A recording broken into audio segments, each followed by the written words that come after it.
All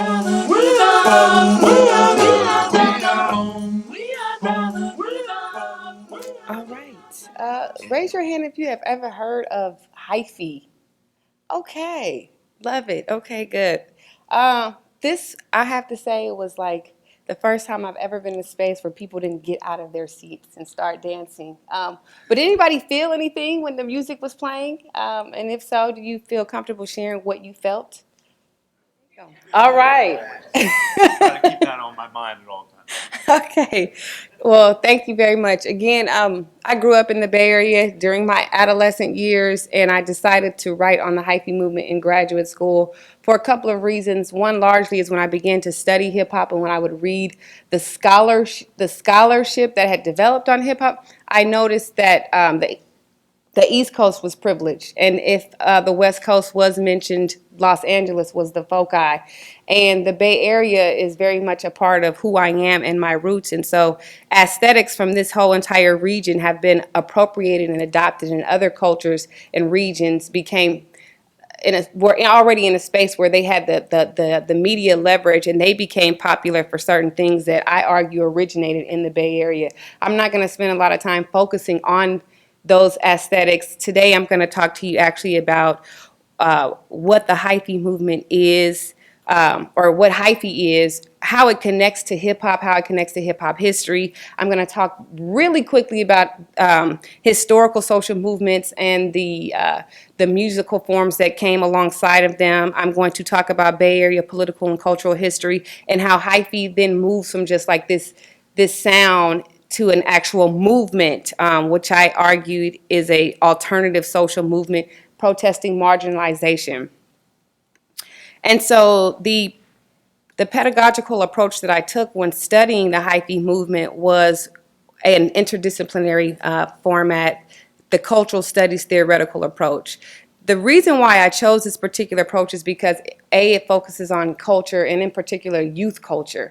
And so cultural studies looks at the resistant practices and subcultures, and in this case, the hyphy movement. And also because the cultural studies approach validates the members' meanings of what they understand the art form to be, not people who are on the outside perceiving it, but it validates the members' meanings, and it validates how they end up negotiating those meanings, and they, in exchange, gain some form of power. And so some of you might still be thinking, well, what is hyphy? And hyphy is an ideology. It's a style that is associated with Bay Area, or what we like to say, Yay Area, hip hop identity and culture. It was originally just a term. It was a vernacular that was used just like in the neighborhood, on the block, at home. Somebody who is hyphy could be super hyper, or somebody who is experiencing some excited sensation. But it could also be an unbridled release of anger, or a frustration that could be uncontrollable at some time. So you might hear somebody say, oh, they're acting hella hyphy, because maybe they're just hyper, or somebody's upset and it can be they were acting hella hyphy. Still same thing, but the context changes just a little bit. And I am arguing that the Bay Area used this hyphy and they allowed it to become kind of commercialized and go into the mainstream space, because they used it as leverage to talk about marginalization on two levels. And the two levels were on a regional level and a local level. The regional level is that Bay Area artists, like I said before, throughout the hip hop history have been marginalized. Not just in hip hop scholarship, but if we look at the ways in which hip hop awards artists, like maybe if we're going to talk about award shows, like awards that focus on hip hop, like the BET Awards or the Hip Hop Honors for VH1, or even for MTV, we don't really see a lot. Prior to the hyphy movement, we don't really see a lot of Bay Area artists on television. And we definitely didn't see them spoken a lot about in terms of hip hop scholarship. And so a lot of the founding fathers in the Bay Area used this movement to kind of protest their marginalization within the hip hop industry. On the local level, Bay Area youth engaged in getting hyphy and being a part of the hyphy movement to release their sense of frustration and what they dealt with on an everyday basis, everyday social tension, everyday economic tension, everyday cultural tensions, and also later on political tension. And so I am arguing that Tupac Shakur dies in 1995.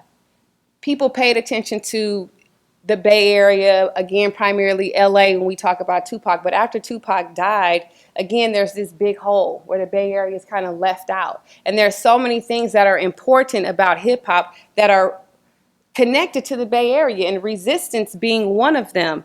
And so I'm trying to, use this dissertation as a space to kind of document that history a little bit and also document the hyphy movement at its same time, because although we're post-hyphy right now, it's important that we document that history, document why it is important to that particular region, but also why it's important to hip-hop culture in general. And when I lecture today, I'm going to focus primarily on two, the second form of marginalization. So some of those everyday tensions would be the lack of quality education, the lack of funding for art programs and youth services, the school to prison pipeline initiatives, the prison industrial complex. California is the state that has the most prisons than any others. We invest more in our prisons than we do in our educational system. The foster care system, the war on drugs, the different laws that were put in and propositions that were put in place that really dramatically affected African American males, women, and Latino males and women. The war on gangs, they started creating all of these different laws relative to the the San Francisco Bay Area, where if you even lived on a certain block and you got harassed by the police, they could say you were in a gang just because you lived in the same neighborhood as gangs were associated with.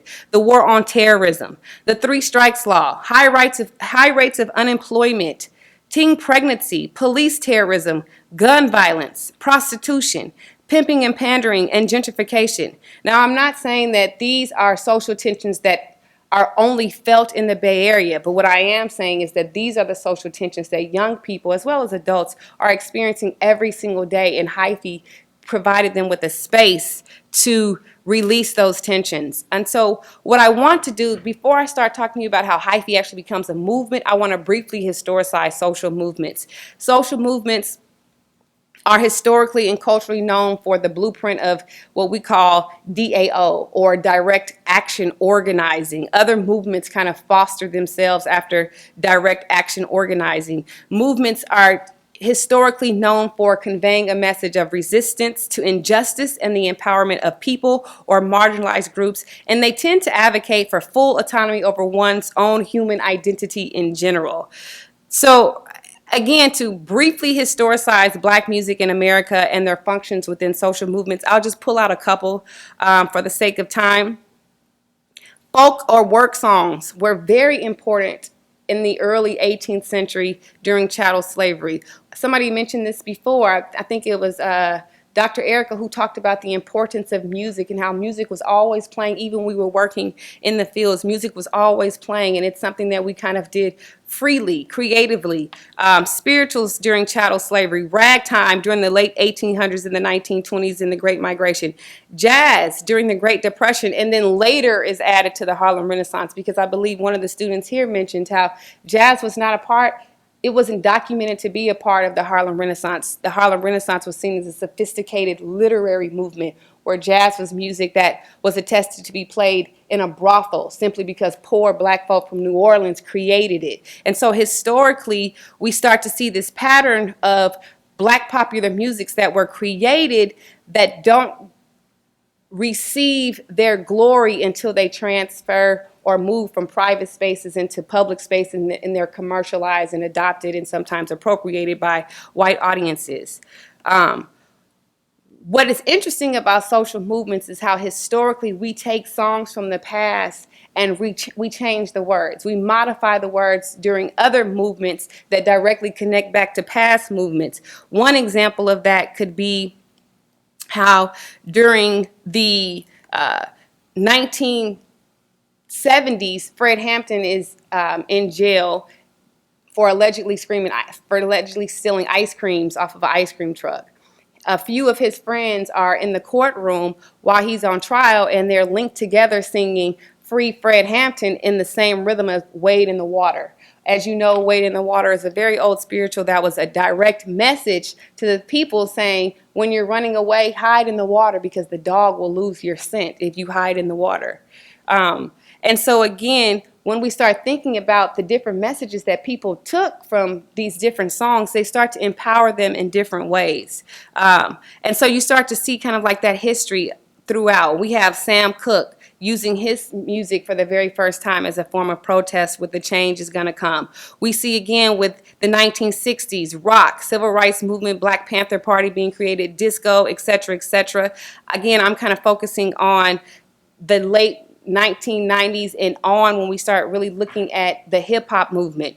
The hip-hop movement becomes just that, a movement. It becomes more than just a genre or a particular element where we just only focus on rap. We start looking at the history of the culture. We start looking at graffiti. We start looking at DJing. We start looking at MCing. We start looking at breakdancing. We look at knowledge. We look at fashion. We look at entrepreneurship. We look at all these different elements, which is so interesting because every single element has been policed in a particular way. Every single element has been policed. And so that is definitely a part of the overall culture.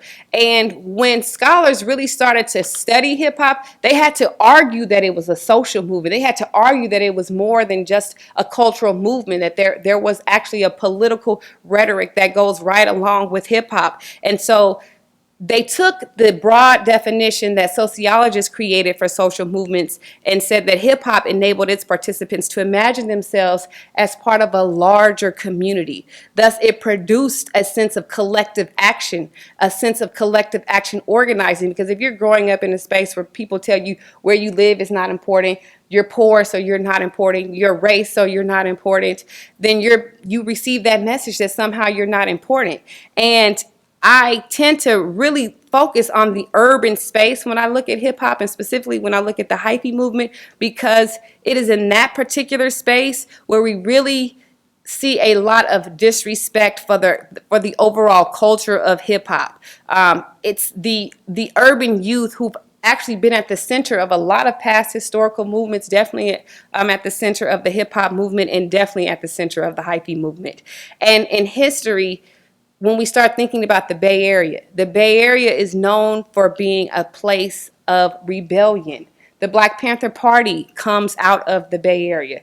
The fight for ethnic studies in higher education comes out of the Bay Area. Looking at women's rights during a lot of these countercultural movements, hippie movements, pride movements, a lot of that is founded within the space of the Bay Area. The Bay Area is an eclectic space. The Bay Area is a place where you see a lot of diversity. There's not just one particular rap sound. Hyphy just happens to be one that was labeled and then commercialized. You can go to a concert in the Bay Area and you will have somebody who is so-called a hard rapper mixed in with a so-called conscious rapper. We don't necessarily use those same binary restrictive labels because we kind of find them problematic. The Bay Area is also known for being independent because they do not want and they did not and do not want to lose creative control over their art form, and also their approach to their art was not necessarily welcomed in the commercial space within the music industry. There are no major record labels in Oakland or San Francisco. That's primarily LA, primarily New York. Atlanta now has some. Atlanta is definitely growing and is, as somebody already mentioned, kind of like at the forefront of where music is today. But they didn't have that direct connection to record labels. And so the Bay Area is known for being independent and being proud of that. And one of Mac Dre's songs, who is the artist you heard earlier, Feeling Myself, was called Too Hard for the Effing Radio. He wasn't going to make it to radio because he didn't fit the format for radio. And what's really interesting is The hyphy movement does fit the formula, which again is interesting because as it crosses over into the commercial space, it does a lot of different things. But to connect the hyphy movement with the Bay Area and its historical context of resistance, it's important that you directly understand that hyphy didn't just come about on its own. It is a seed of those legacies. The parents that were a part of the Black Panther movement and the parents that were jailed because of being a part or associated with those movements, these are those children who take part, who become a part of the hip hop movement. These are the children whose parents were crack addicts in the 80s. These are their children who are now a part of the hyphy movement.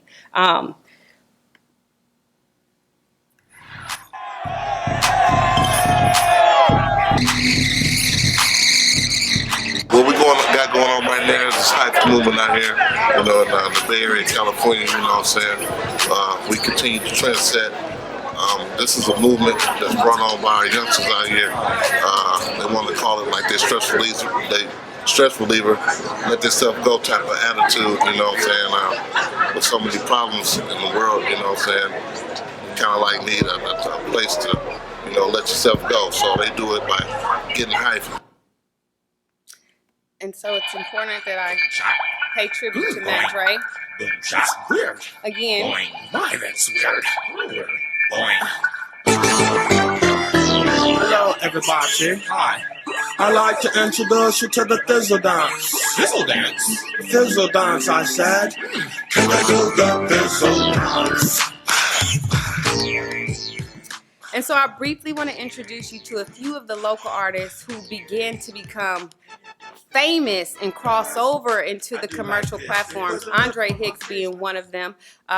We call him Mac Dre. He passed away before the movement reached its peak, but you cannot discuss the hyphy movement without referencing the Fizz movement. And there was a record company that he created called Fizz Entertainment. Mac Dre really is the creator of trying to capitalize, if you will, on this hyphy movement because he listened to what the young people were listening to. He listened to what the young people were talking about, and he saw that this is where they are. This is what they're listening to. And so he put money behind the Fizz Entertainment movement, Fizz playing off of a word that is used for ecstasy. I don't know if they used the word Fizz for ecstasy here about 10 years ago when ecstasy was really prominent in the Bay Area. It was associated with drug culture that was then also associated with the hyphy movement. But the Fizz movement was different from the hyphy movement in that the hyphy movement would able to cross over into a commercial space, and the Fizz movement would not. Also with Mac Dre passing away, and actually not passing away, let me be very clear, he was assassinated in Kansas one night after a show. So after he was murdered, we began to see how other Bay Area founding fathers took the movement on. Some of those key people would be Keith the Sneak. Keith the Sneak was actually the first person who actually even said the word back in 1998 on his album Sneakercidal. I don't have time, but if we were to even analyze these record covers, this is underneath his name it says Kunta Kinte. He was playing off the fact that he's a descendant of Kunta Kinte, and this is an auction block pamphlet. And so there's a way that even through the hyphy movement in this particular lens, he's giving us some important information to question. The hyphy movement also unified the Bay Area, where in the Bay Area people are often separated by the cities they live in, the blocks or the sets, their area codes. Even if you live in the same city, if you're on the south side, north side, east side, west side, people are divided. And so as the hyphy movement became commercialized, it started bringing together all of these different cities. And so some of these artists here like Too Short, E40, Keith the Sneak, Mr. Fab. E40, again, as I already mentioned to you before, he was able to kind of really catapult it on a commercial level, primarily because this album, Tell Me When to Go, comes out one day. The very next day, MTV shows a documentary on the hyphy movement. And so MTV obviously is a crossover platform. It has a mainstream audience, and so it educated a lot of people. Mr. Fab is considered to be an activist, not just a rapper.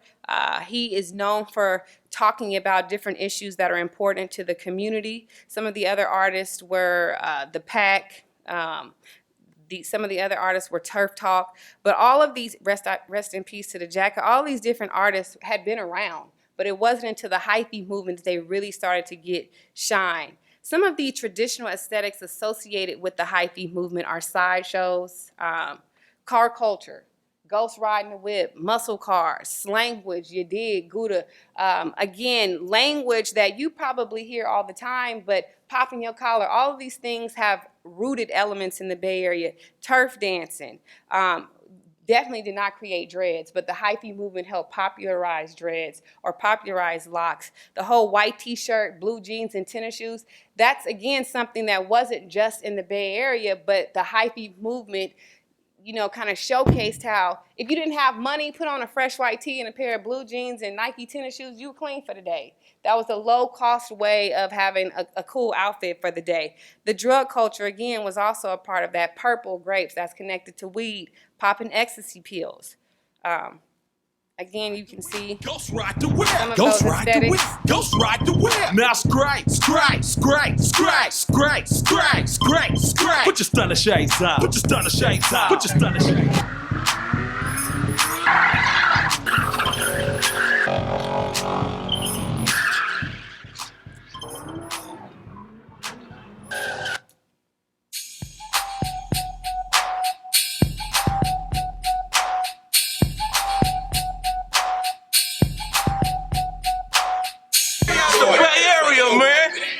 Everybody got their own form and their own flavor, you know what I mean? It's like, it's more or less it's a duty, you know?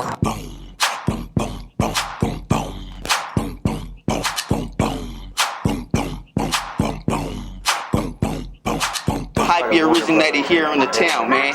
If you heard Hyphy anywhere else, they front. It's from right here. Hyphy town. So again, that first video was from looking at the car culture of sideshows. I write a whole chapter on sideshows and how it's really this fight over public space. Teenagers on Friday nights and Saturday nights went to the sideshows, and they were asking for years for the police to give them a space where they could have these sideshows, but the police they could never get on the same page. So I write about this tension between young people and the police trying to advocate for a free public space and how they were never allowed really access to that space. You saw the dancing. Again, it's connected to the hip hop history that we know. None of those dances necessarily originated in the Bay Area, although I think somebody did a workshop on locking. There are some West Coast roots in locking. The Electric Boogaloo has Fresno and LA roots. And so there is this larger history that is connected to the hyphy movement when we start looking deeper into dance, when we start looking deeper into the car culture or the sideshows, and how all of that is connected to the aesthetics in the hyphy movement that become popularized. Also, with the hyphy movement, I briefly mentioned to you addressing the issue of the war on gangs, different laws that were coming out. Policies, police, and protection is a big issue in the Bay Area. The war on drugs, the same thing. I'm going to spend these last couple of minutes talking to you about how the hyphy movement became much larger than just a musical genre. Again, it is home to the Black Power movement. It's home to the Black Panther movement. It is home to a lot of resistance when it comes to not being subservient, when it comes to rebelling against what the dominant white society says you should and you should not be doing. The hyphy movement comes out of that. The countercultural hippie and drug movements, it comes out of that. Tons and tons of organizations started using the hyphy movement to reach the young people that they were serving. Books Not Bars were actually dealing with the whole super predators that's right now in the media when we start talking about Hillary Clinton and the laws that she and Bernie Sanders signed. The Bay Area was very much a part of that. The Ella Baker Center for Human Rights, the Vote for Sheezy campaign, Youth Uprising, Youth Radio, those are just a couple of organizations that really began to tap into the young people that were getting hyphy and listening to the hyphy movement. Just like any other social movement, it emerged, it coalesced, there was a bureaucratization that took effect, and then it began to decline. On its decline, at the very kind of tail end, we are ushering in a new level of consciousness because the young people look to the artists to give them information about the presidential Obama campaign, the Vote for Sheezy that was connected with E40. And also, they used the Hyphy movement to exercise and teach young people about social injustice related to police brutality, specifically in the case of Oscar Grant. And so this is really kind of like the meat of where my research is now. I look at the murder of Oscar Grant as kind of like the impetus for the whole Black Lives Matter hashtag. One of the founders actually lives in Oakland and worked in some of those programs that I just talked to you about in reference to police brutality. But when Oscar Grant was murdered, New Year's Eve, and died essentially New Year's Day, at the same time that America has just been told that they're about to have their first Black president, there was this sense of nostalgia, and also somehow we're going to be in this post-racial society. But when Oscar Grant was murdered and it was taped on someone's cell phone and uploaded onto YouTube and everyone watched that, it was automatically this rude awakening that no, things are still the same. And so people looked at that particular case, not just in Oakland, but all over the world, as what is going to happen? Will the person who murdered Oscar Grant go to jail? What is going to happen? And so people followed that case, and Bay Area rap artists actually were the ones who really began to actively advocate in relation to making sure that Oscar Grant's family received justice. Now, when Oscar Grant was shot, it was young people who took to the streets to protest. And it was not the elders in the community necessarily who were able to kind of control those young students and those young people who were protesting. They called on rappers like Too Short, Mr. Fab, Zion I to come out and try to control the crowd because they were not going to listen to anyone else. The Hyphy movement had become that prominent and connected with already the history of these rap artists that it was only them that they would listen to, that they would respect. And so they also stood in line and walked the streets with these young people protesting about the social justice system. And so you would hear, F the police, we've been talking about Straight Outta Compton and NWA. We would hear, we are all Oscar Grant, just like we would hear, I am Malcolm X. They would go back to that historical affirmation and connecting how we are all Oscar Grant, because if he could be murdered, we also could be murdered. If he is not receiving justice, we are also not receiving justice.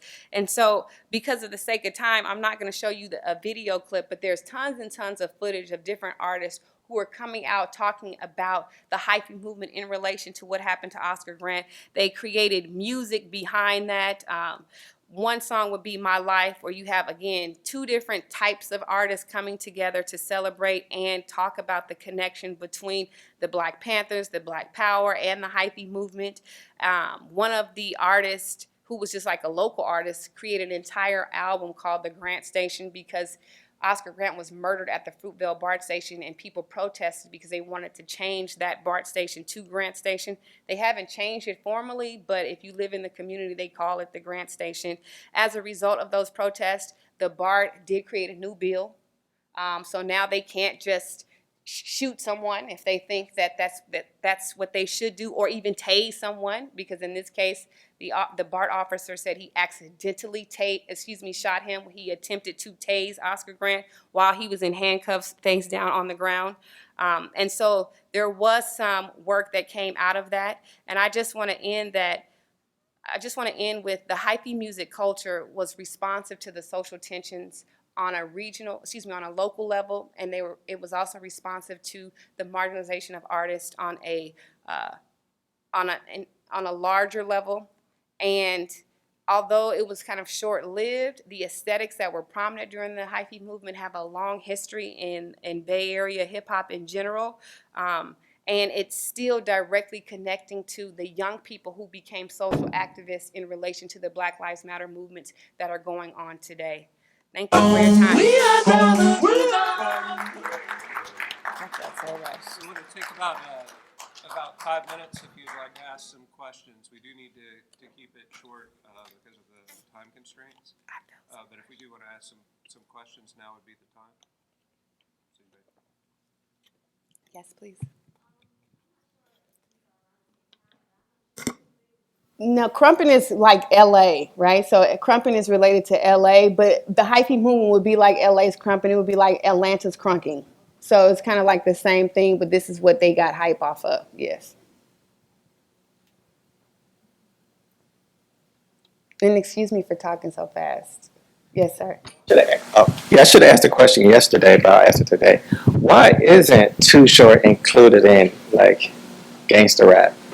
Like when we talk about gangster rap, from the West, on the West Coast, we always mention NWA, but we don't mention Too Short. Was he there before NWA? So Too Short was around the exact same time period of NWA. So that was going on in the Bay Area while what NWA was doing was going on in Los Angeles. And Too Short, as well as some of these other artists, again, people knew, where's my New York, they hated on the Bay Area music. Like I would travel to New York and they would never play an E40. It wasn't really until the hyphy movement that people really began to look at some of these rappers who had been around for years. Too Short was popular in the South. Like, so I don't know if you guys listen to him. He moved to Atlanta, I don't even know if he still lives here now, but Too Short was popular in the South. But when we start thinking about how are they receiving their accolades within the music industry and being played on radio and let alone in scholarship, they're marginalized. And I argue it has a lot to do with their subset and what they're talking about and how we start seeing this hierarchy even in the scholarship and even in the industry of who gets promoted and who does not. And I think Too Short talking about pimping and cursing and doing a lot of that, even though that's still a part of so many other regions, music, they were marginalized. Yeah, I wouldn't categorize him necessarily as a gangster rapper. That whole label in general, I would only say you're a gangster rapper if you choose to label yourself as a gangster rapper, because that label actually came from the music industry and not rappers themselves. And then also, after the hyphy movement reached its peak, VH1 honored him on Hip Hop Honors. But I tell you what, not one Bay Area artist was a part of that. Kid Rock brought him out. Yes. Do you feel that the hyphy movement declined because it became mainstream and it became appealing to the public? Because I remember as a little girl listening to Too Short blow the whistle. I wasn't listening to what he was saying. I just liked the beat and I was dancing to it. So I didn't really understand what the hyphy movement was, but I just knew the music sounded good. So do you think that's why it maybe declined? Part of its declining has everything to do with the Bay Area. Like I said, Atlanta fully, wholeheartedly supported these artists and definitely supported the hyphy movement. Lil Jon was one of the major producers as well as tons of others. And even, like I said, even when it crossed over into mainstream, you would see some of these artists like Keep the Sneak on shows like Sweet 16, white girls wanted these artists to come to their birthday parties. So you start to see this celebration, but it has a lot to do, in my opinion, with the Bay Area itself, because there was a lot of tension around who's going to get to lead the charge around this particular movement. And there was some beef with one of the major DJs at one of the major radio stations on, are you going to play this person's music? You're really cool with this particular artist, but you are having an issue with this other artist. And so we started seeing, number one, tension within the radio stations. Then we started seeing tension on a larger level with Clear Channel. Clear Channel, which owns a lot of these radio stations, began to also want to curb playing this music. Also, people started losing the message and they started literally blaming hyphy for a lot of what was happening with ecstasy and the whole go dumb. It didn't literally mean go dumb, but that's how a lot of people kind of translated it, and they felt like they didn't necessarily know if this is how they want the Bay Area to be showcased. So there was a lot of tensions around who's going to lead the charge and how people were internalizing what is actually, being promoted. All right. Thank you so much. Very Thank enlightening. you.